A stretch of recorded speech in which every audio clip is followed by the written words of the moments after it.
Tommy, Dev, how are we doing? thank you for joining me. Thank you. It's good to have you. So, firstly, before we jump into the good stuff, who are you? Why are you here? So, Tom, as you said, I'm the lead Google strategist here at Megaphone. Been working here for about 3.5 years. So, love all things Google, Amazon, big sort of self-proclaimed data nerd.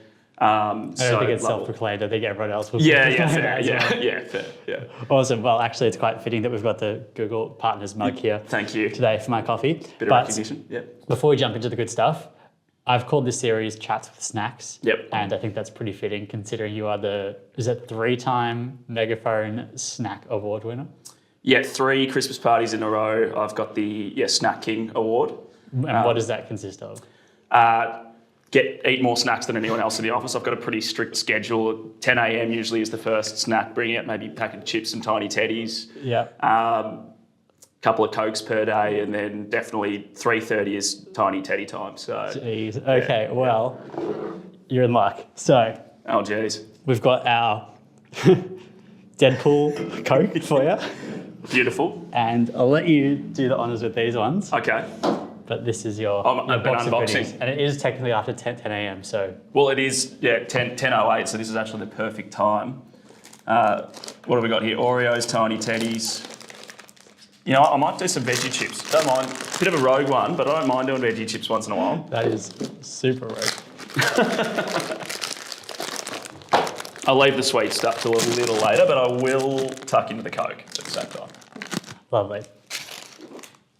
All right, Tom. Well, I'd love to just spend a bit of time picking your brain about the world of digital marketing and in particular your expertise in Google Ads and Amazon. Yep. And not just specific to those platforms, but how they contribute to overall business growth. Of course. So I'd love to start with Google. Yep. Given that we've got the Google Cup and that you're the Google lead, I feel like it's the right way to go. Can you tell me where you think that Google is going in the next 12 months? And if you want, feel free to wind back the clock to say 1 or 2 years ago and kind of tell us about how it's evolved over the journey and where you see it continuing to evolve. For sure. So it's funny, Google compared to Meta is seen by a lot of people as kind of like a tough platform to work with. It seems a little bit foreign to a lot of people. You talk to most businesses and they've had some experience running Meta ads somewhat confidently, but most people, even if they've got a Google Ads account running, kind of don't really know what's going on. There's so many different variables you can kind of play with and so many data points you can look at that it can be a little bit overwhelming if you don't know kind of what to look for.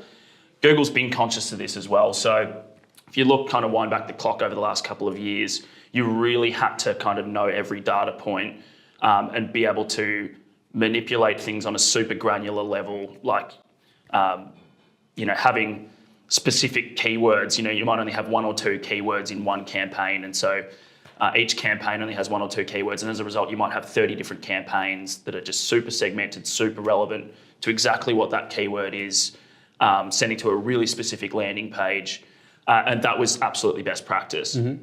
The problem with that is that it wasn't very user friendly and it was very time intensive. So that meant that unless you were able kind of like we are to get in the weeds every day and look at the data every day and make necessary adjustments in the account every day, it wouldn't work too well. What Google are trying to do now is move a lot more into making it a lot more user friendly, while also leaning a lot into AI, and obviously AI is everywhere in digital marketing and everywhere in the world right now. And Google's really leaning into that for Google Ads as well, which does make it a lot more user-friendly. Again, instead of needing 30 different campaigns that are super specific now, what we're finding in almost every scenario is that really condensed campaign structures are working a lot better, meaning you might only need 2 or 3 campaigns in an account now that previously needed 30, and it'll actually perform a lot better. And there's a lot fewer variables that you need to deal with if you are trying to manage the account.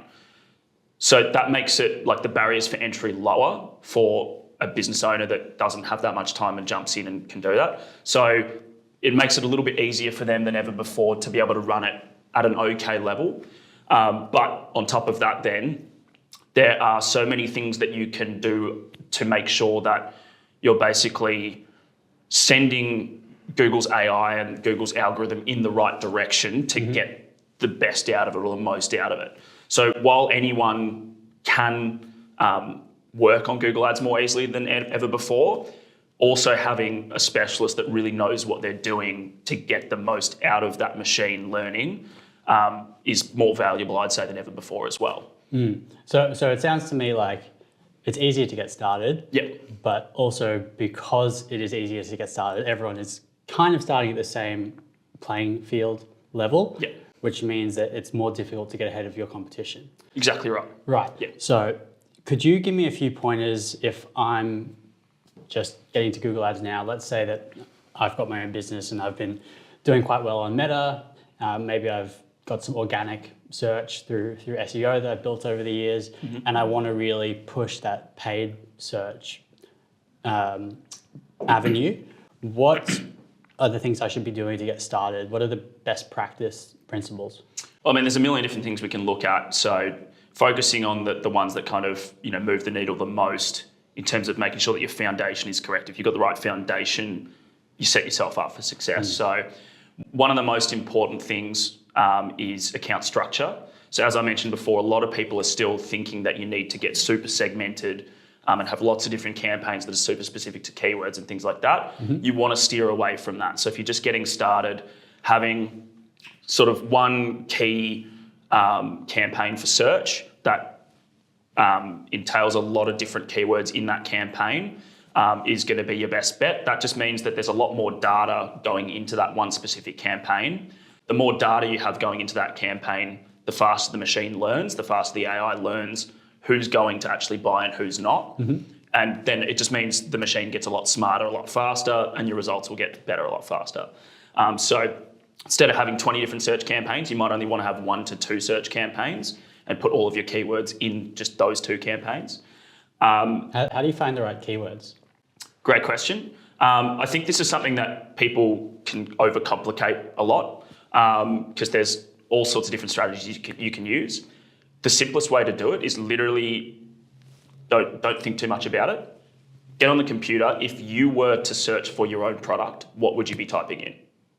90% of people are going to be typing that same thing in. You don't need to think about all of the different variations of what they're going to type because Google's AI now will actually pick up a lot of all those offshoot things that people will pick up. As long as you're sending it on the right track, you're good. So if I was selling a red bicycle, literally starting in Google's keyword planner and typing in buy red bicycle.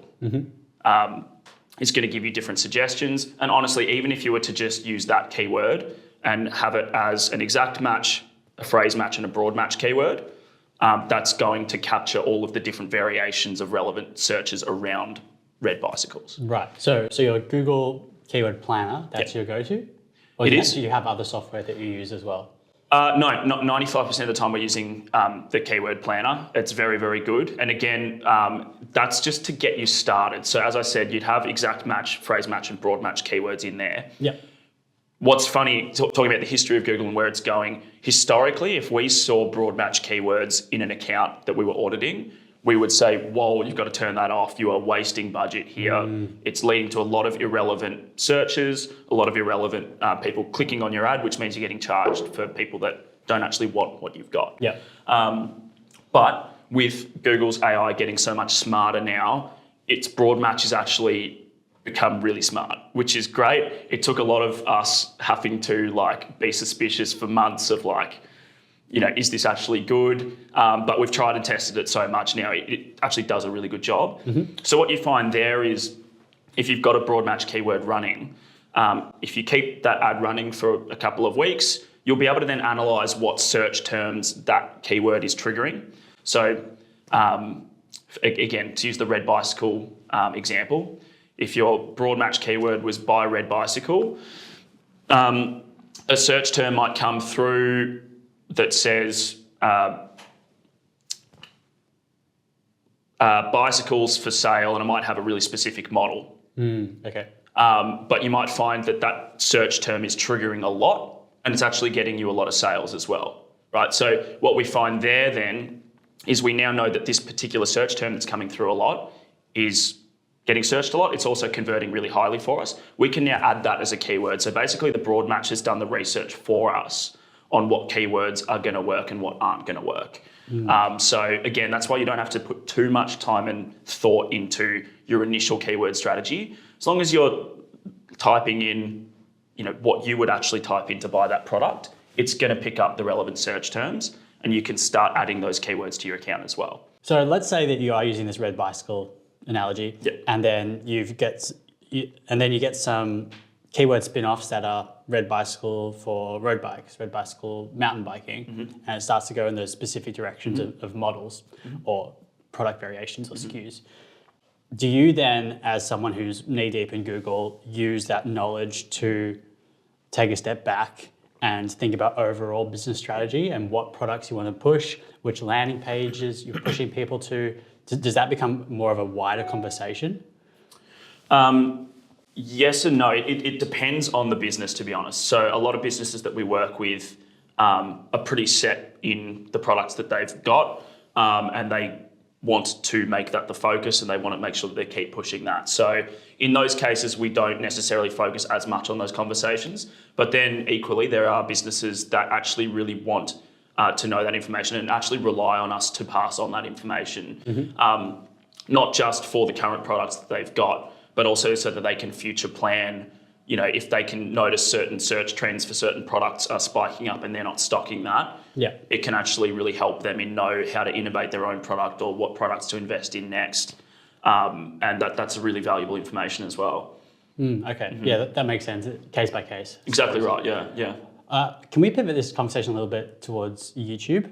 Because YouTube, I think, is often regarded as something totally different to Google, even though it's not, because I'm speaking for myself here, but I know I'm not the only one. When you think Google, you think text, you think kind of boring copy, search, display ads, those really slow GIFs that you get the pop-ups for and things like that. But then YouTube is this polished platform full of creators, and it's a far more independent style kind of platform. So how does YouTube fit into the entire Google Ads ecosystem? Great question. 99% of agencies and individuals running Google Ads steer away from YouTube because they don't understand the value that it has. It's so valuable. I'm a huge believer in YouTube ads in general.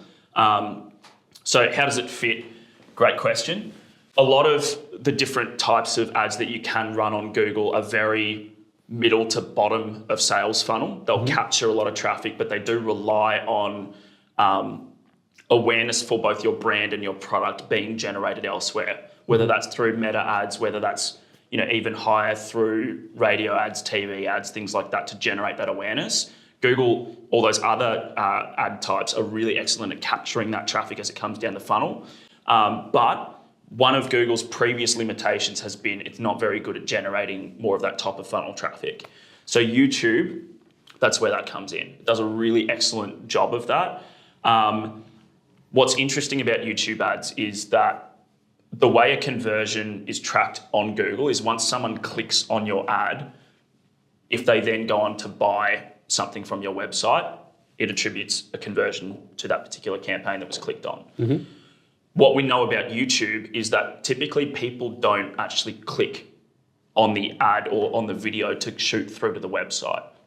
It acts very similarly to a TV ad. Obviously, naturally, you can't click on a TV ad, you just watch it. But it's the same on YouTube. People just watch it and they're either going to skip the ad or take it in, let it pass, and then watch whatever video. I do exactly the same thing. I'll see an ad and I'll have the product in the back of my mind, but I won't actually take any action. Exactly right. So you've got to think about YouTube ads similar to TV ads in that it's there to generate awareness. It's there to make sure that your brand is top of mind when they are ready to purchase a particular product, and make sure that, again, your brand is at the front of their mind. So what we typically do, and it's really, really important to do this for anyone who is running Google Ads themselves or any agency that's doing Google Ads, is that you're not looking at the same metrics for a YouTube campaign that you would look at for every other type of campaign. So we might see for search campaigns, you might have a return on ad spend of 5 times.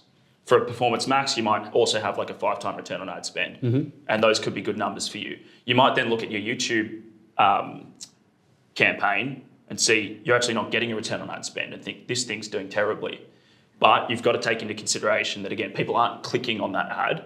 So therefore, that campaign is not going to ever take credit for any sales that come after that. What we have done is a lot of testing to figure out, how can we actually get value out of YouTube and know what metrics determine whether this is performing well or not. So what we have noticed very, very clearly over a long period of time is there's a direct correlation between if you have a click-through rate of 1% or higher, not 1%, apologies. If you have a click-through rate of 0.5% or higher on YouTube, as well as a view rate of 22% or higher, combination of those two at the same time, there's a direct correlation between that and an uptick in people searching for your brand. Okay. Does that make sense? Yeah. So what we're ultimately trying to do when we're running YouTube videos is give them an introduction into what the brand is, what our product is, whatever, so that they already know what we do. From there, they don't need to look up Red Bicycle because they already know that we're selling red bikes and we've made it look really pretty for them, right? So at that point, you're saying they'll just look up Tom's bikes. Exactly right. From Tom. Exactly right. They've already seen what we sell and they've seen the brand name. So they're not going to look up red bikes. They're going to look up Tom's bicycles. And as I said, if you have a 0.5% click-through rate and a 22% view rate or higher at the same time, there's a direct correlation in running YouTube ads with those metrics and an uptick in branded search volume, which is great. Ultimately, that's leading to more sales. It's just getting people in that funnel and pushing them down. But again, the difference is they didn't click on the ad, so it's not going to take credit for it. But we can feel the effects of them coming in the funnel because they've seen the ad. And we see that because there's more people down the bottom of the funnel than there were before. Right. And for that to really be obvious, you need to take a step back and look at all of your metrics across the board and not have too tunnel vision focus on YouTube specifically. Exactly right. And so, like the most obvious way, as I said, is to take a step back and make sure you're observing your branded campaigns on Google as well. But you've actually got to take a step back further than that as well, because there's a very, very clear correlation between awareness-based campaigns of any sort, whether it be on Meta, whether it be YouTube, whether it be TV ads, radio ads, whatever it is, direct correlation between increasing spend in those different areas and seeing other sales channels increase as well. So organic Google search revenue always spikes up when awareness is higher. Direct revenue, meaning people directly typing in your website to the web address and going straight to your website and buying through there. Always users and sales go up in that channel whenever you have higher top of funnel activity going on as well. So it's the same with YouTube. You've got to take a step back and look, are there more searches happening for my brand? But also looking at all those other channels as well, your organic search, direct traffic, are those ticking up as a result as well? If you can see that all of those different key indicators are ticking up, you know that you're doing a good job of bringing in top of funnel traffic. Is there a certain amount of money or a certain period of time that you would need to be investing into YouTube to see that correlation? Or can you get an indication really quickly of whether it's working for your brand or not? Great question. You do need to put in a reasonable amount of spend over a reasonable amount of time to get any sort of meaningful change. What would that look like, ballpark? The more the better. If we were to talk about a minimum, I'd be saying that you're not going to feel, it also depends on the size of the business. If we're talking let's say you're doing 10K in Google Ads per month. Spending 10K or making 10K? Spending 10K on Google Ads, yeah. Yeah. Then what would be the number that you would suggest putting into YouTube, and how long would you suggest waiting in order to know whether it's been a successful test for you or not? The easiest way you can test it is, I would probably suggest at a bare minimum doing 2K per month. Again, more the better though. The more you do it, the faster and the more obvious the results will come in and the more obvious they'll be. Yeah. So we're saying, and I'm trying to get a number out of you, which I know is tough because it is case by case. Yeah. But we're saying 20% investment minimum into YouTube. And then how long would you let that run for? I'd let that run for 2 to 3 months at least. Okay. But there's also a really clever way that you can kind of test this and get more obvious results a bit faster. So if you're only running with a 2 to 3K budget on YouTube per month and you spread that across all of Australia, it's not going to go very far in the sense that it's going to be so diversely spread that the frequencies are going to be so low. Each person might only see your ad once and it's going to miss humongous amounts of your target audience. One strategy that I've heard really big brands use, like Henry, the accounting software brand, which is really clever, is funneling all of that 2 to 3K budget into a very specific region. So you could either choose a really underperforming region in Australia that you don't get many sales from. You might choose like Perth or Northern Territory or something like that. And funnel it all in there and see if you get an uptick in sales in those areas that can more directly be attributed to that because it was not working before. Suddenly you get that uptick, there you go. Yeah, that makes sense. Or really, you might want to play it a little bit safer and go to your best selling location. You might choose Melbourne or Sydney or something like that and funnel it all in there. Again, it's going to get spread a little bit more thinly. But again, because you've concentrated it to one area, you can more easily measure the uptick or no uptick of doing that. Okay. So that's how you can probably most easily understand if it's having an effect or not. Yeah. And then obviously if it's working well, you scale it and you can spread it to more regions, start investing more in it. Yeah, awesome. So just to bring all that back together, you're saying minimum 20% investment, let it run for 2 to 3 months, and then if you can, do a geo-targeting segmentation so you can understand the effects of your budget more accurately. That's probably the safest way to play it. Yeah. Yeah. Lovely. Well, Tom, being a creative by nature myself, I've heard so much debate about whether you go with high production TV style ads, lo-fi TikTok style content, something in the middle. And we've seen with a platform like Meta that high production value content used to do really, really well. Then that sort of fizzled and UGC became the most popular. And then we've moved towards the TikTok relatable iPhone style footage. What is best practice for YouTube? Excellent question. And this is something we've done extensive testing on as well. Testing all of the different forms that you just mentioned there. We've tested them all on YouTube extensively for a whole bunch of different accounts. The one that wins out every day of the week is the high quality, high production value stuff that, again, similar to what I said before, the more kind of similar you can make it honestly to like a TV ad, the better it's going to perform. And like, it's not even comparable, it's not close. So we've tried UGC, we've tried TikTok style, nothing gets even remotely close to anything that's high production value. So would steer toward that every day of the week. Otherwise, it's honestly probably not worth running. I wouldn't spend money on YouTube in the meantime if you don't have that really high quality type of footage. But that being said, YouTube Shorts are becoming bigger and bigger.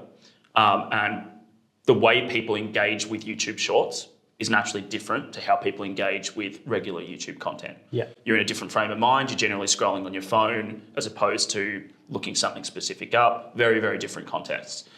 So YouTube Shorts, for the last several months, you haven't had the ability to specifically run a YouTube campaign that's only in the YouTube short format, but that's changing. You're starting to get access to be able to do those things now.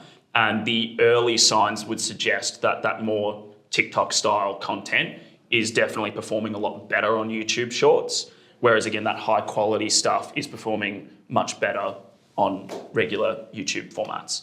So it's kind of going more both ways than before, but you've just got to make sure that the content type is matching up to the right format.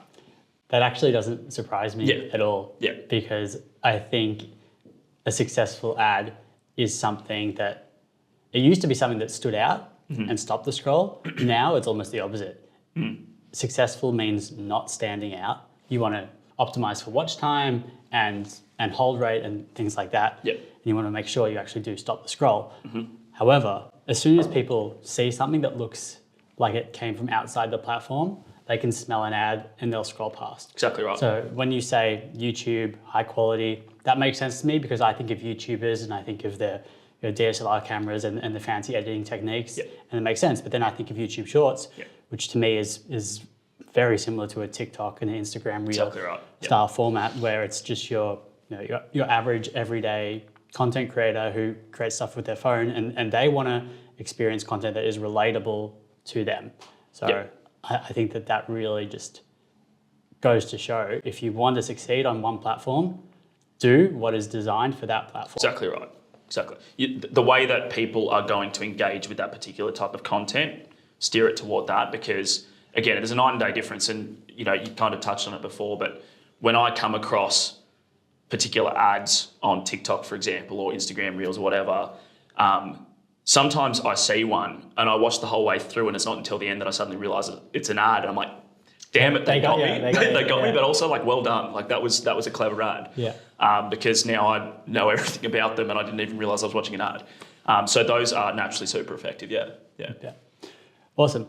Let's take a bit of a step back, Tom. And we've spoken a lot about Google. Now I want to understand how, in your eyes, Google can act as one lever of a whole system. So when we think about growing businesses, people are often using Google Ads, Meta, TikTok, SEO, maybe they're building organic communities, and they've got all of these different marketing levers that they can pull. Can you talk to me about how an effective Google Ads strategy can actually complement or work together with the other platforms that people are running ads on? Or not even just ads or organic content? Absolutely, yeah. So as I mentioned kind of before, Google Ads do an excellent job of capturing kind of that middle to bottom of funnel traffic. So people who have heard of your brand before and they have some interest to buy, right? So people that have heard of your brand before would be, like that bottom of funnel more. The middle of funnel, probably more so, we'd be looking at people that know exactly what they want. They know exactly what product they want. They're going to type in, as I said before, like I might want a red bicycle, so I'm going to type in buy red bicycle. That level of intent is much higher than someone who is not thinking about bikes, doesn't really care about bikes, hasn't done any research or anything, right? So if we're capturing someone there, that's that's a lot higher intent than if you were to push out a meta ad to someone and you're trying to generate that interest. So, what we do see a lot through, again, whether it's TV ads, radio ads, meta ads, whatever, a lot of those platforms, you pull those levers, that's pushing marketing out to people to generate that interest, to generate that awareness, to get them, often you're both making the consumer aware of a problem and then also providing the solution at the same time. Sometimes the person might not even know that they need this product, but you tell them, hey, have you noticed you've got this problem? Well, guess what? We've got this. So that's generating that awareness. Now, whether someone then goes directly to type in your brand or not, they often need more touch points than that. But someone might be getting targeted with all sorts of ads to do with bicycles because they've shown a general interest in bikes. Or they might have clicked on one ad and now suddenly they're in everyone's sales funnel for bikes.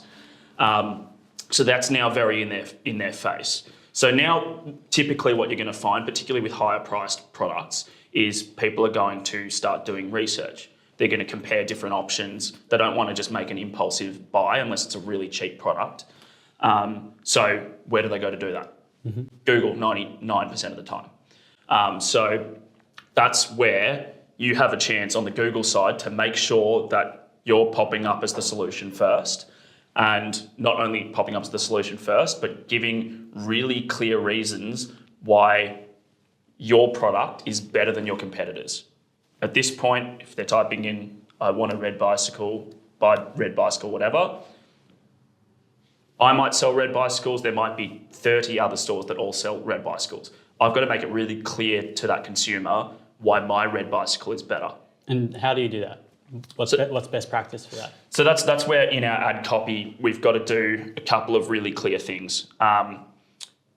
The way search ads work now is you can give it like 15 different headlines. So what we've got to make sure that we do within those different headlines is cover a few different bases. So first of all, we need to make sure that whatever keywords we're targeting in that campaign, we have 3 to 4 headlines that have that direct wording in the headline. What that means is when someone types in buy red bicycle, if we're targeting the keyword buy red bicycle, the first thing they're going to see in the search results is buy red bicycle, right? So immediately it's super relevant. They're like, that's exactly what I've just typed in. It's more relevant. It's like my exact wording and everything, right? So that's eye capturing. That also is going to mean your ad relevance is really high, which means Google's going to charge you less for that ad as well if they click on it. So win-win all around. So you want to do that. You want to make sure that you are making your points of difference super obvious in other headlines. What is it about this bike that is different to all the other bikes that are going on? Is it made of a particular particular set of materials? Are the tyres different? Does it have more gears? Is there a longer warranty on it? Whatever those points of difference are, make those super clear in headlines as well. You want to make sure that you are also pushing as much trust as possible. So doing things like mentioning how many 5-star reviews you've got, going to make a big impact. Does that still work? I think that consumer psychology these days is a lot more skeptical of reviews because there are so many fake ones out there. It's definitely more skeptical, but not 100% of the population all think the same way, right? So, and I'll get to it in a second, but the fourth thing that we would add in as well is really clear purchase incentives as well as a call to action. Okay. So do we have free shipping above a certain amount? Do we have afterpay? Yeah. Any of those sorts of extra purchase incentives, we want to make those really clear in the headlines. Now, what we've done there is we've covered a few different angles, as I said. What that's going to do, because not all 15 headlines are going to show up at once, that would be a complete information overload.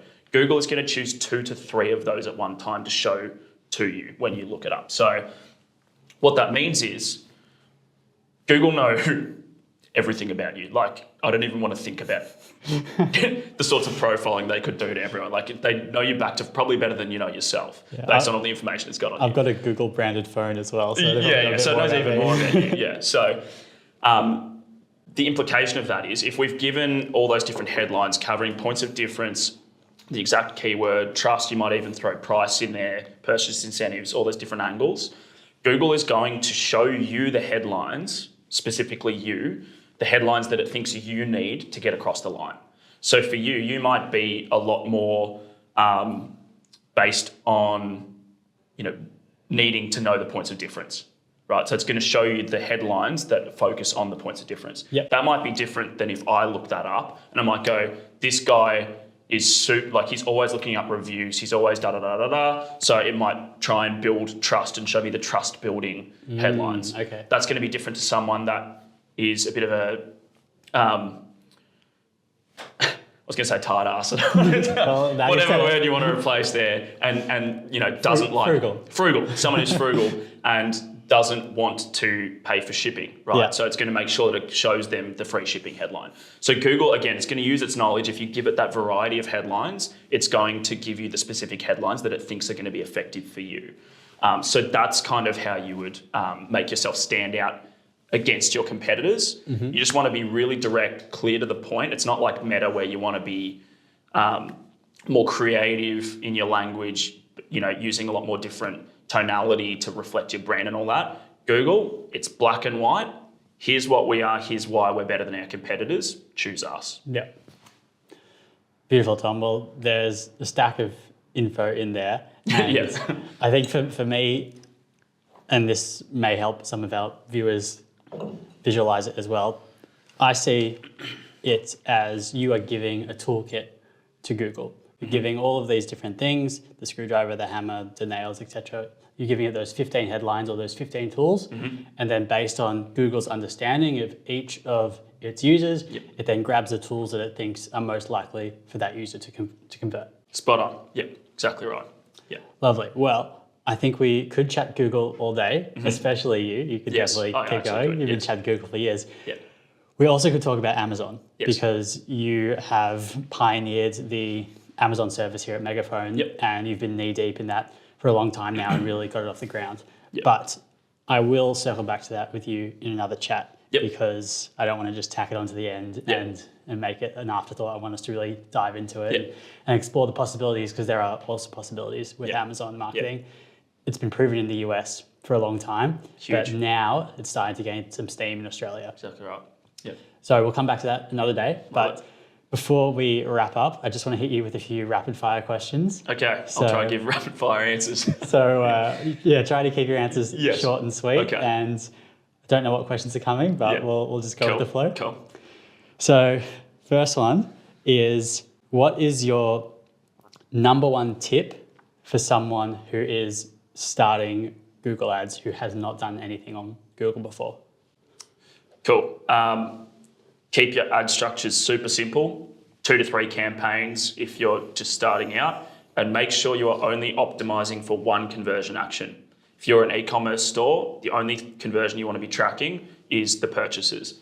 If you add other stuff in, you're going to stuff the whole account up. Don't do it. Keep it simple. I Yeah. think we that's a theme across a lot of these Yeah. chats, not just with Google, but also when I was talking to Matt, who runs our creative team. Yeah. Same with his copy and his creatives. It's all Yeah. about keeping it simple. Yeah. Next question is, what would make Google really angry at me? What are the red flags that I should not be doing in my Google ads? Google are obsessed with broad match, which I mentioned before previously we steered away from. Now it works really well. We don't use broad match in every single case. We do it when it makes sense. Google want to see it in every account for every keyword, and they get cranky when you're not using it. So we have to tell them no a lot. But yeah, and also the other one, there's a thing called OptiScore, which is basically just like a one-size-fits-all approach to Google Ads, where they give you like a checklist. Here's all the things you should be doing for best practice. That will make Google more money, not you more money. So I'd say don't do that, but it'll also make them cranky, but it's not going to affect your account. It'll just have an account manager who's trying to sell you on more ad spend, saying, add all these things to your account. Just tell them no. Okay. We do all the time. What is your number one tip for display ads?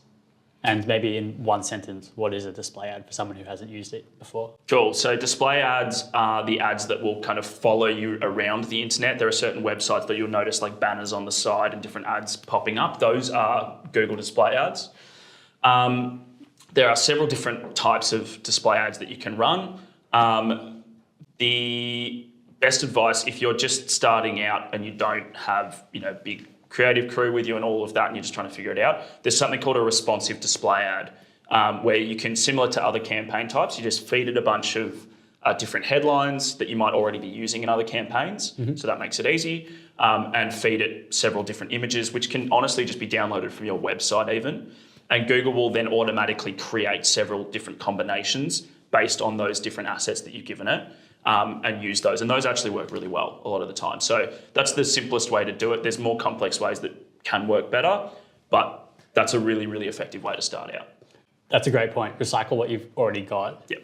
So that you can test, and then if you find that it's working, then you can put more time and effort into it. Oh, and the only other thing I would say there as well is if you're running display ads, make it a retargeting ad. Target specifically people who have been on your website already but haven't converted. Don't use display ads to target cold traffic. It doesn't work very well. That's a great point. Yeah. I know when I'm scrolling the internet and I see an ad, I subconsciously ignore it Yeah. if I've never heard of them before. Yeah. Yeah.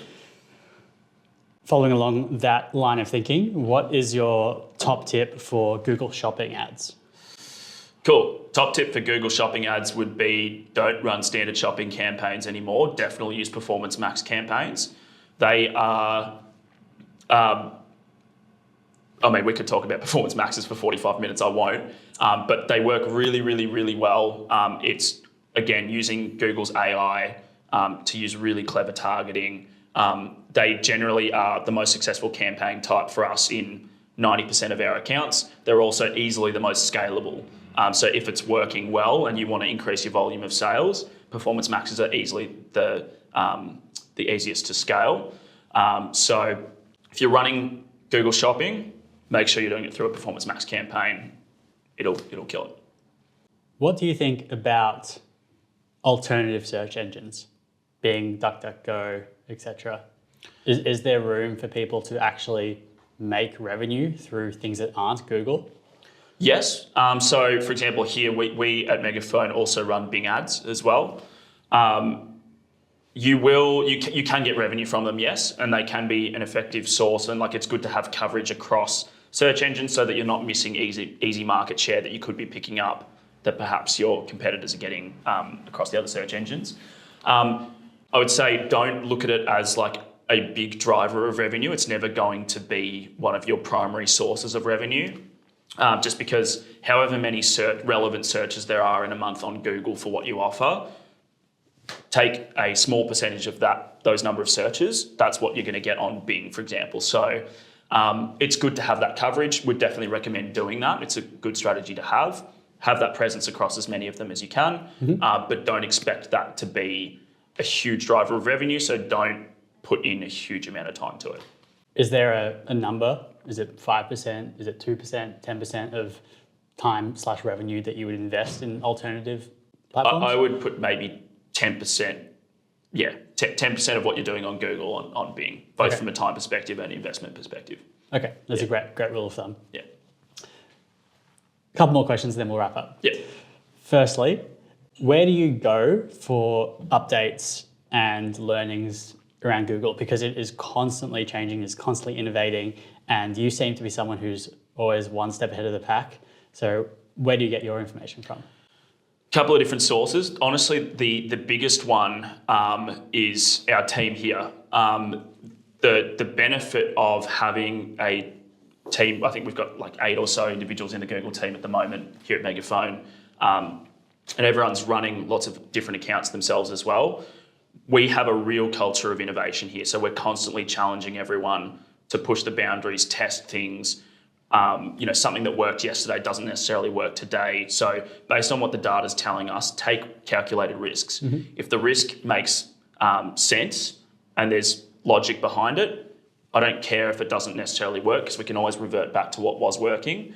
But by constantly challenging the status quo and constantly trying to push for innovation, that's how we tend to find a lot of the things to keep us ahead of the curve. Which is really fun, to be honest, as well. Like it really makes work enjoyable. So that would definitely be the number one source because we're constantly all collaborating with each other as well. When we do find something that's working or something that's like half-baked, someone might add on to that idea to make it even better, and then suddenly we have a complete concept that works. So that's definitely number one by far. And then there's a couple of really good resources as well. There's a guy on LinkedIn called... I'm forgetting his name, Miles McNair. I don't know if that's the Harry Potter guy though. So it's Miles something. I'll have to maybe put it in the comments later, but he's fantastic. Yeah, we'll make him pop up here. Yeah. He's a guy based in Holland that's just a freelancer, has tons and tons of clients. Really great resource as well. And sometimes we'll take some of his stuff and build on it as well. And then Solutions 8 YouTube channel as well. Really, really good. They're constantly doing a lot of data-driven testing that helps us kind of start off baking some ideas that we then, as a team here, collaborate on and build on too. So that's probably where we get most of our stuff from, between those 3 sources. Okay. Seeing what other people are doing and innovating and then using your expertise to test. Exactly right. Yeah. And in a sense, you're kind of creating your own learnings just by that testing. Absolutely. No, I'd say that is where most of the learnings are coming from. Absolutely. And that's the culture that we really drive here is we want to be constantly learning. We know that if we just settle for what we've learnt previously, within 6 months, 8 months, we're going to be left behind by the competition. So we're constantly challenging things and doing testing. And that's absolutely how we learn the most. Yeah, absolutely. And I think that extends far beyond Google. I think that is digital marketing and 100%. Business as 100%. A whole, because everyone, your competitors, they're all innovating. So if you're not, you're falling behind. But also it's the mentality of if you don't try, you can't succeed. So let's fail fast, because then when we fail on one thing, we know that doesn't work, and then we can move to the next thing, and eventually there's something that does. So that mentality, if people take anything away from this video, just keep testing and keep iterating until you can find what works, and then focus on that. That's it. Yep. Last question, and by far the most important question, Tom. Okay. The Snack King, the 3-time Megaphone Christmas Party snack champion, Yes. who has, rumor has it, has framed his 3 certificates, put them above his bed at home. Not a rumor. That's true. Yes. What is your favorite snack? Great question. I've had a lot of favourite snacks over the years. Some highlights would be bringing Pop-Tarts into the office. Fruit Loops were in there for a little bit. I'd have to say... When that happened, I must say, we were super productive for like 30 minutes, and then everyone crashed. Yeah, they got removed from the office pretty quickly after that, to be fair. Favourite snack, I reckon, would genuinely have to be a cheeky Tim Tam. I'm a big Tim Tam man. And do you slam? Yes, yeah. Well, I have to have a glass of milk with it, of course. I'm a huge milk man as well. So, is that a Tim Tam slam? That's, yeah, Yeah. Of course. Yeah. No, I'm big on the glass of milk and the Tim Tam together. Great combo. I don't think we can end this conversation on any higher of a high than that. So, Tom, thank you for joining me. It was a pleasure. And if anyone wants to ask you any questions about Google, how can they reach out? Great question. I mean, I'm on LinkedIn. You can find me, Tom Davies, on LinkedIn. Through the Megaphone page, you'll be able to find me. Or reach out, of course, to Megaphone as well. We conduct audits of Google accounts every day. I'm usually the one that does them as well. So if you're needing to have a look at your Google account, you're kind of stuck, it's not really growing, or things, you're just not getting much out of it, and you think you can get a lot more out of it, let us take a look at it, and we can point you in the right direction. Very kind of you. I wouldn't be surprised if you got swamped with offers now. So you might regret offering all of YouTube to do an audit, but let's see how that goes. Yeah. Anyway, take some snacks for the road. Thank you very much. I'll take the box. Yeah. Just take the box. Yeah, I will. Thank you. Thanks for joining me. Appreciate you and your time, and keen to see where the Google team and also the Amazon team go in the next few months. Awesome. So, appreciate it. Thank you. Thanks, Tommy. And cut. Alrighty. Was that all right? Yeah, that was great. And this is where you look down the camera that's still recording and you say something that's funny. Oh, that's way too much pressure. Damn it. I didn't come prepared. All right, thanks, mate.